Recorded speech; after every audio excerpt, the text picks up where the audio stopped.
നീയൊക്കെ എത്ര കഴിച്ചാലും വണ്ണം വെക്കുന്നില്ലല്ലോ, മെലിഞ്ഞിരിക്കുന്നത് കൊണ്ട് ഹെൽത്തി അല്ലേ, എന്ത് ഫുഡും കഴിക്കാലോ.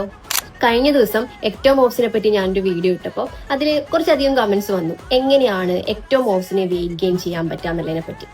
അപ്പോൾ ഈ എക്ടോമോർഫ്സിന്റെ കാര്യത്തില് മെലിഞ്ഞിരിക്കുന്നത് കൊണ്ട് ഹെൽത്തി ആണ് എന്നില്ല, എത്ര കഴിച്ചാലും വണ്ണം വെക്കില്ല എന്നതുകൊണ്ട് എന്തും കഴിക്കാം എന്നൊരു കാര്യവും ഇല്ല.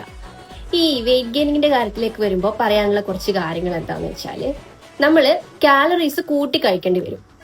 അറൌണ്ട് 5 to 6 മീൽസ് വരെ ഒരു ദിവസം കഴിക്കേണ്ടി വരും. അത് പ്രോപ്പർ ആയിട്ട് നമ്മുടെ ബോഡി നീഡ്സും കാലറി നീഡ്സും മനസ്സിലാക്കിയതിന് ശേഷം അത് കാൽക്കുലേറ്റ് ചെയ്തതിന് ശേഷം മാത്രമേ എടുക്കാൻ പാടുള്ളൂ. അതുപോലെ തന്നെ ഡയറ്റിൽ കാർബ്സിന്റെയും പ്രോട്ടീനിന്റെ അളവ് നമ്മൾ നോക്കി കൂട്ടി കഴിക്കേണ്ടി വരും. രണ്ടാമത്തെ കാര്യം വർക്കൗട്ട് തന്നെയാണ്. നമ്മളെ എപ്പോഴും സ്ട്രെങ്ത് ട്രെയിനിങ് തന്നെയാണ് ബോഡി ബിൽഡിംഗ്, അതായത് മസിൽ ബിൽഡിങ്ങിന് വേണ്ടിയിട്ട് ഹെൽപ്പ് ചെയ്യുന്നത്. അതുകൊണ്ട് പ്രോപ്പർ ആയിട്ടുള്ള ഒരു ഗൈഡൻസിൽ വെയിറ്റ് ട്രെയിനിങ് ചെയ്യാൻ വേണ്ടി നോക്കാം. ഇനിയുള്ളത് സ്ലീപ്പാണ്.